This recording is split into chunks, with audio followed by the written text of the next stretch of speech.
ये बात कहता हूँ, धोरा जी की सरजमीन मैंने कभी सुना नहीं या कभी आपसे मुलाकात नहीं की, लेकिन इतना बड़ा मजमा हमें जो सुनने के लिए बैठा है, लोग मुसाफे के लिए आए, फूल हार पेश किए, टूट पड़ते हैं मुलाकातों के लिए। मैं अक्सर जलसों में भी और अपने प्रोग्रामों में ये कहता हूँ, मुझे जो आप इज्जत की निगाह से देखते हैं या मिलना चाहते हैं या देखना चाहते हैं या सुनना चाहते हैं, तो वो इसलिए नहीं है कि किसी बाप का, बड़े बाप का बेटा है या किसी सियासी पार्टी का नेता है।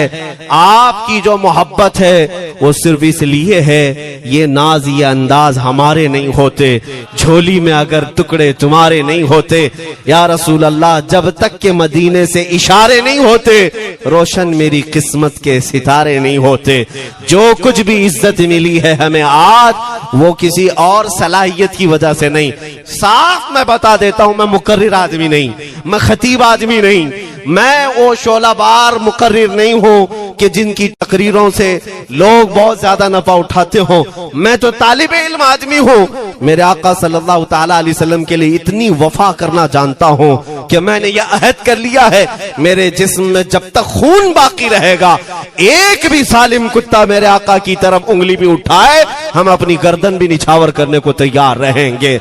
मेरे आका सल्लल्लाहु ताला अलैहि वसल्लम के लिए कुर्बानी का जज्बा है, इसलिए मेरे आका ने ये इज्जत अता की है। फिर मुझे ये कहने का हक भी है, जब तक बिके न थे तो कोई पूछता न था, या रसूल अल्लाह तुमने खरीद कर हमें अनमोल कर दिया।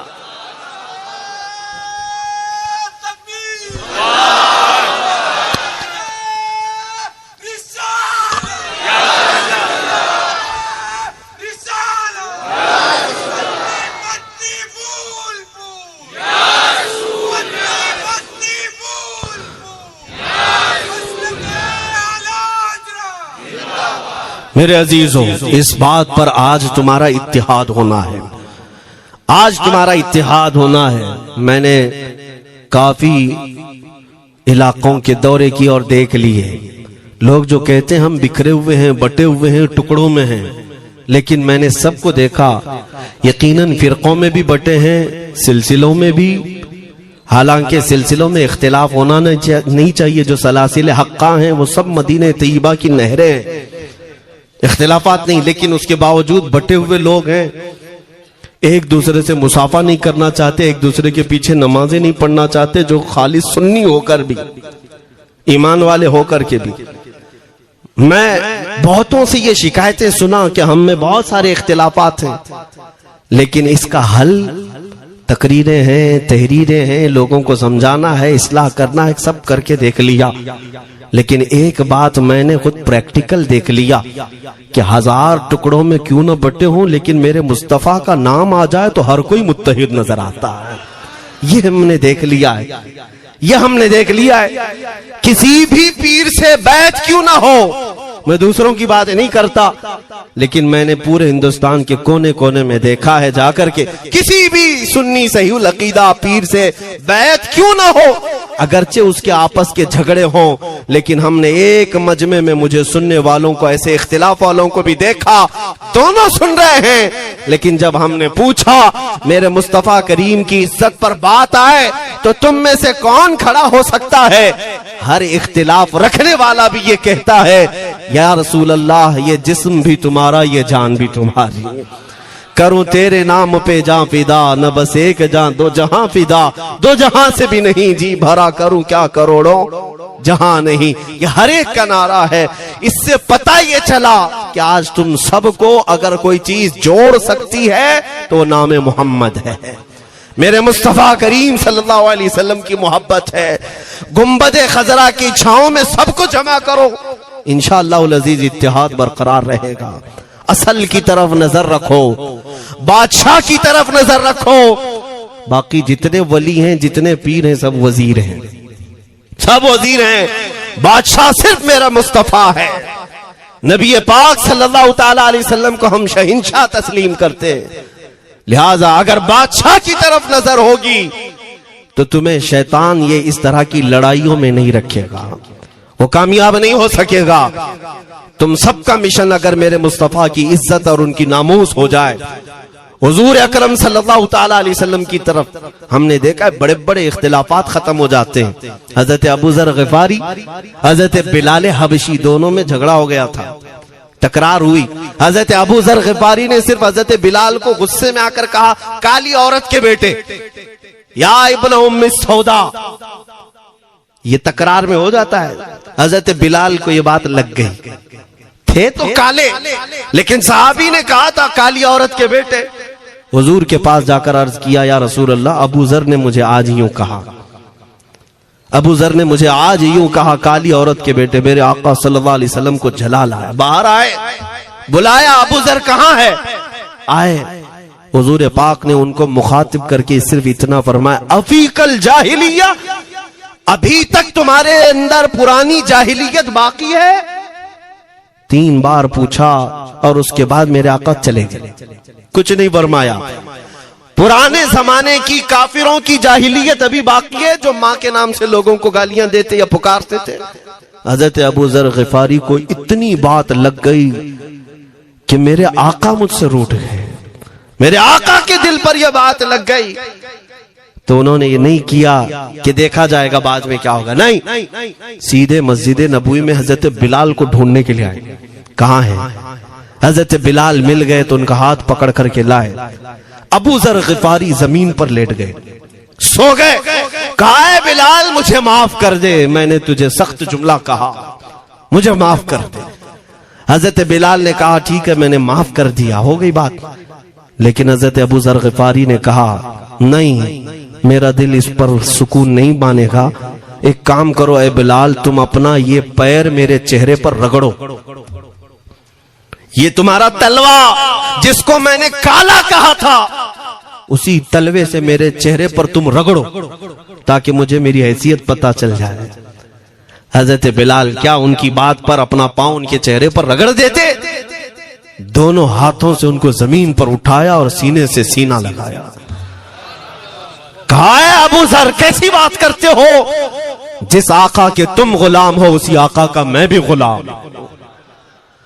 मैंने ये तारीख में पढ़ा है, अगर सख्तियों को कोई चीज जोड़ सकती है तो वो मेरे आका की मोहब्बत है और मुस्तफा करीम की मोहब्बत है।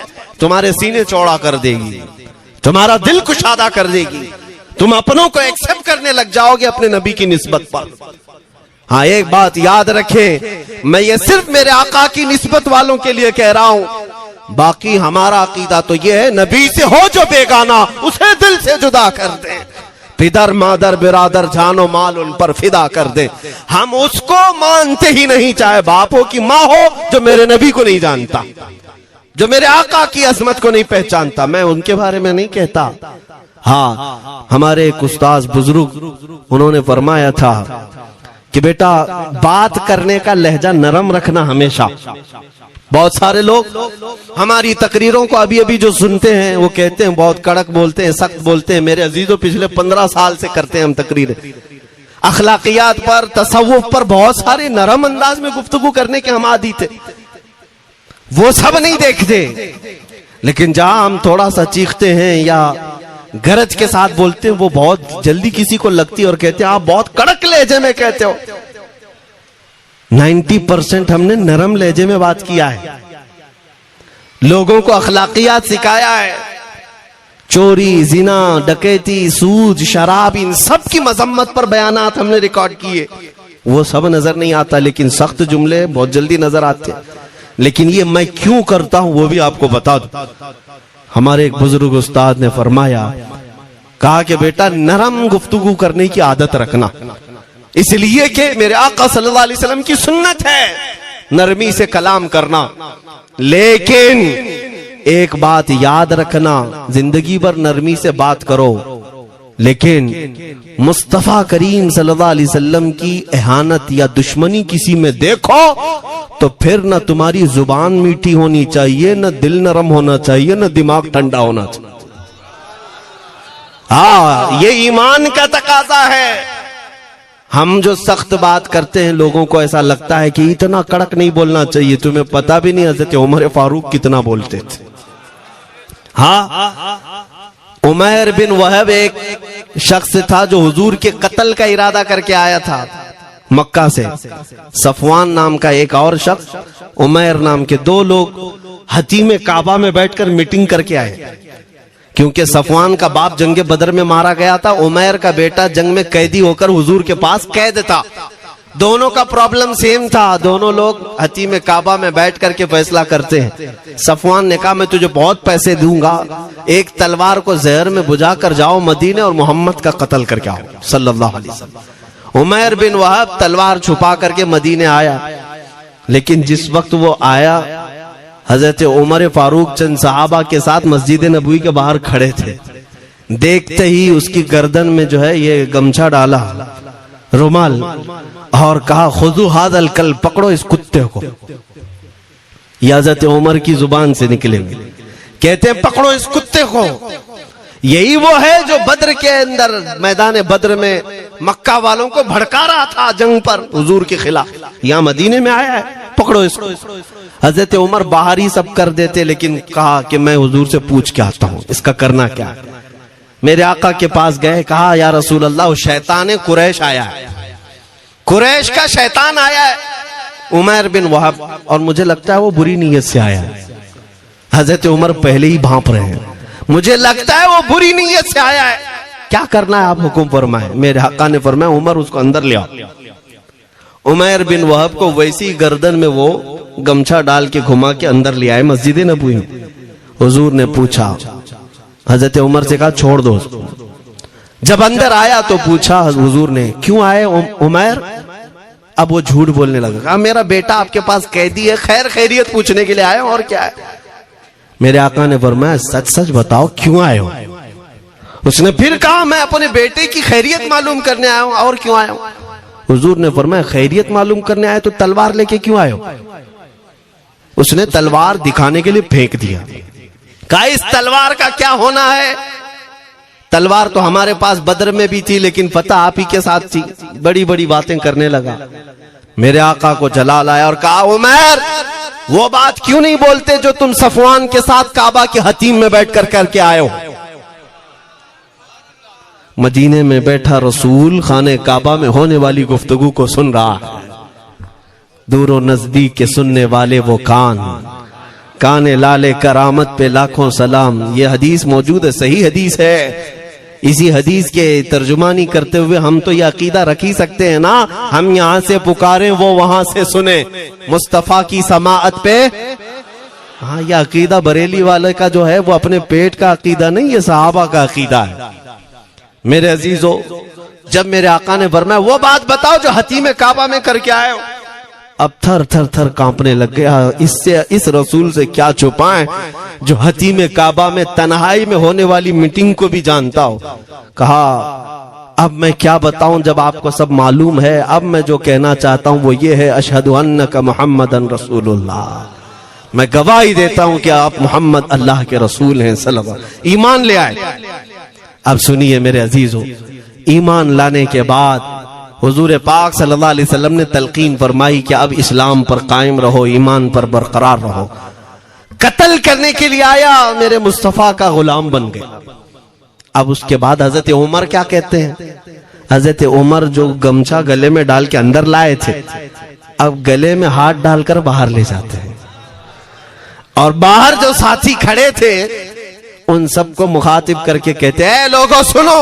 हजरत उमर के अल्फाज सुने, कहते हैं थोड़ी देर पहले ये जो शख्स तुम देख रहे हो, मुझे खिंजीर इससे अच्छा लगता था। अल्लाह, ये लफ्ज भी है, वल्लाही इन्नी लअहब्बु खिंजीरन मिन हाज़ा। कहते हैं कि इससे बेहतर मैं खिंजीर को समझता था, क्योंकि ये दुश्मन रसूल था। लेकिन अब सुनो ऐ लोगों, अब मेरे सगे बेटे से ज्यादा मुझको ये अजीज है, इसलिए कि मेरे आका का गुलाम। यही ईमान है, यही ईमान है। अजीजान गिरामी, खुलासा कलाम मेरी बात का यही है, मोहम्मद की मोहब्बत दीन हक की शर्त अव्वल है। इसी में हो अगर खामी तो सब कुछ नामुकम्मल है। इकबाल ने क्या खूब कहा था, अगर पहचानना हो तो मेरे अजीजों पहचानो, तुम मेरे आका सल्लल्लाहु अलैहि वसल्लम के कदमों तक अगर पहुंच गए तो यही दीन है। बमुस्तफा बरसा खैश के दी हमाऊस, गर्ब उन रसीदी तमाम बुल हबीस। अपने आप को हुजूर तक पहुंचा दो, इसी का नाम दीन है। और अगर वहां तक नहीं पहुंच सके, जिंदगी पूरी अबू लहब की तरह है। हो ना ये फूल तो बुलबुल का तरन्नुम भी ना हो, चमने दहर में कलियों का तबस्सुम भी ना हो ना ये साकी तो मैं भी ना हो, खुम भी ना हो, बस में तौहीद दुनिया में ना हो, तुम भी ना हो। या रसूल अल्लाह, खीमा अफलाक का इस्तादा उसी नाम से है, नबज़ हस्ती तपश आमादा उसी नाम से है। दश्त में दामने कोहसार में मैदान में है, बहर में मौज की आगोश में तूफान में है, चीन के शहर मराकश के बयाबान में है, और पोशीदा हर मुसलमान के ईमान में है। वो मेरे आका की जात ही है, हर जगह है, और उसी की तरफ हमें सबको मुतवज्जो होने की आज जरूरत है। ताकत किसका नाम है? मैंने शुरू इसी बात से किया था, इसी पर खत्म करता हूं। ताकत और कुव्वत सिर्फ बॉडी बनाने को नहीं कहते, ताकत और कुव्वत सिर्फ और सिर्फ काजू बादाम खाने को नहीं कहते। ताकत और कुव्वत उसके अंदर है जो देखने को अगरचे कमजोर लगता हो, लेकिन दुश्मनों के सीने उसकी याद से ही आज भी खलबली मच जाती हो। हमने देखा है 100 साल पहले की बात, आला हज़रत इमाम अहले सुन्नत फाजिल बरेलवी इमाम अहमद रजा खां, नाम तो हर बच्चा जानता है आज, और अपनों से ज्यादा गैर भी जानते हैं और थरथराते भी हैं। लेकिन क्या कभी तुमने आला हजरत की सीरत में यह पढ़ा कि उनका जिस्म कैसा था? उनका जिस्म कैसा था? बहुत लहीम शहीम, चौड़े सीने वाले, बड़े बाल वाले, ऊंचे चेहरे वाले?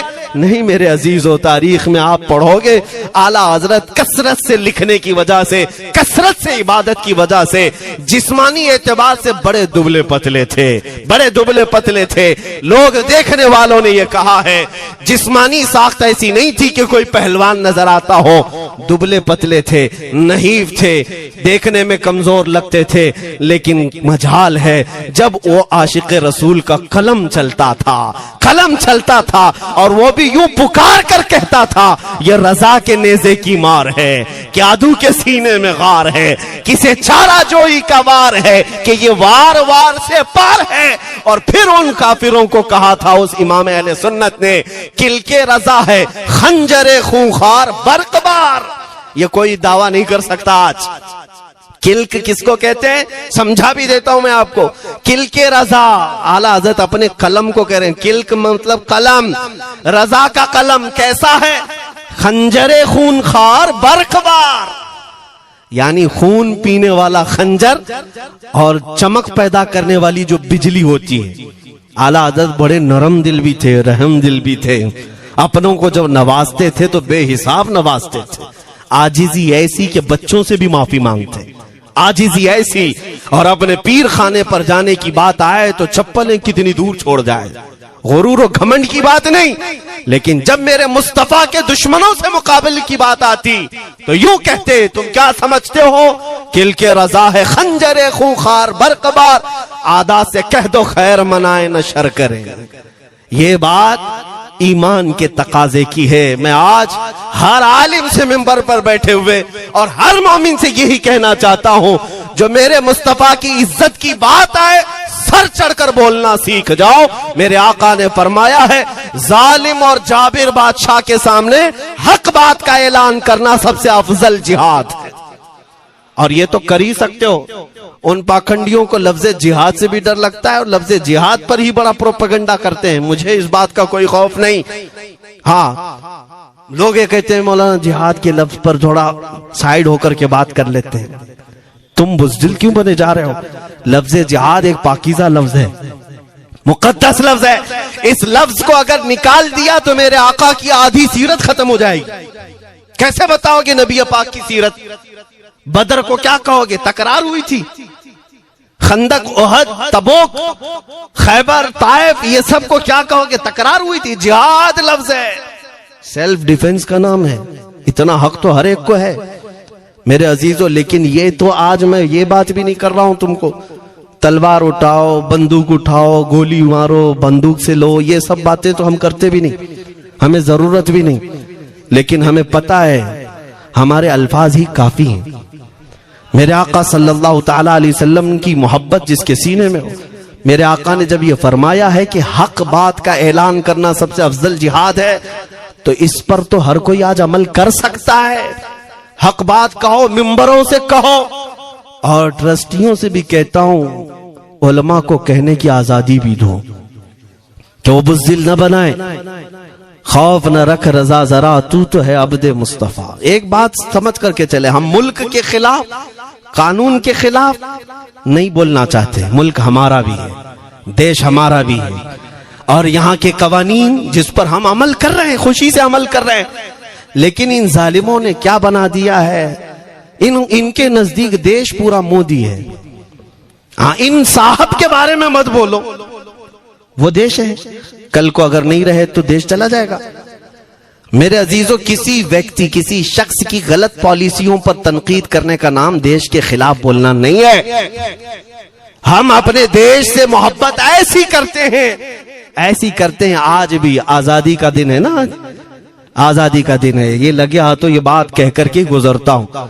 आज भी जाकर के देखें, इंडिया गेट पर सबसे ज्यादा शहीदों के नाम जो लिखे गए हैं वो मुसलमानों के हैं। इनको क्या पता है, 1857 से जो अंग्रेजों के खिलाफ लड़ रहे थे, ये लड़ रहे थे। आजादी का परचम सबसे पहले बुलंद करने वाला कोई संगी नहीं था, वो शहीद टीपू सुल्तान था। सबसे पहले तोपमैन हिंदुस्तान का, अंग्रेजों के खिलाफ आवाज बुलंद करने वाला, पूरे अंग्रेज उसके खिलाफ खड़े थे। इनको आज बोलने की तौफीक भी नहीं मिलती। और उसके अलावा वो उलमा की बात कहां चली गई आज।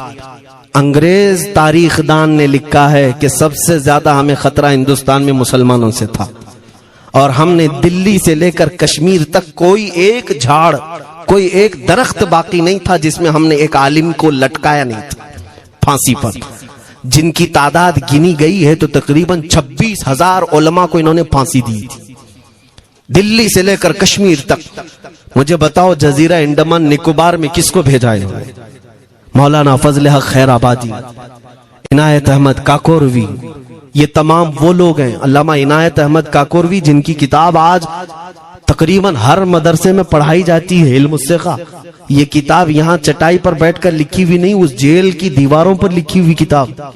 उसको पढ़ करके आज बच्चे आलिम बनते, हम भी पढ़े। ये वो लोग हैं जिनको सिर्फ और सिर्फ हक बात कहने की बुनियाद पर जिंदगी भर जेल में डाल दिया गया। आज ढूंढ करके निकालो मौलाना फजल हक खैराबादी का मजार कहाँ है, और अंडमान निकोबार में, जहां काला पानी की सजा दी जाती थी। किफायत अली काफी का नाम सुना है मेरे अजीजों? ये नाम का जिक्र आना तो हक बनता है आज की रात जरूर। मुरादाबाद शहर का वो आलिम रब्बानी, वो सिर्फ और सिर्फ मुजाहिद आजादी नहीं बल्कि फना फिर रसूल भी था। आप इसी से अंदाजा लगा लें, आला हजरत जैसा आशिक, हदायके बख्शिश लिखने वाला, आला हजरत के अशार तो पता है ना, इमामुल कलाम कहते हैं। आला हजरत की नातों को इमामुल कलाम कहते हैं। सारे कलामों का इमाम आला हजरत की नाते हैं। पढ़ करके देख लो, वजद आ जाए हुजूर की नाते। लेकिन उस आला हजरत से पूछा गया, आप किसकी नाते पसंद करते हैं?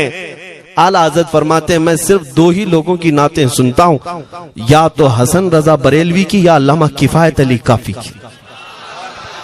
आला हजरत जिसकी नाते सुनते हो, इसी से अंदाजा कर सकते हो किफायत अली काफी कौन थे। मैं अक्सर जगहों पर इनका तस्करा करता हूं ताकि बच्चों के जहनों में ये बात मुंतकिल हो जाए। अब मैं आपको बताऊं, उनकी जुबान में अल्लाह ने वो ताकत दी थी कि वो जब इश्क रसूल पर बोलते थे तो हजारों का मजमा रोने लगता था, उनकी तरफ आ जाते। और अंग्रेजों को ये बात कतान पसंद नहीं थी। उन्हें कई तरह से गिरफ्तार करने की कोशिश की गई। आखिरकार एक मुनाफिक के जरिए से मौलाना किफायत अली काफी को गिरफ्तार करने के लिए अंग्रेज आए। कितने जानते? 3000 लोग आए एक आलिम को गिरफ्तार करने। हमेशा कुत्ते झुंड में ही आते हैं। हाँ, मॉब लिंचिंग भी जो है ना, कुत्ते झुंड में ही करते हैं।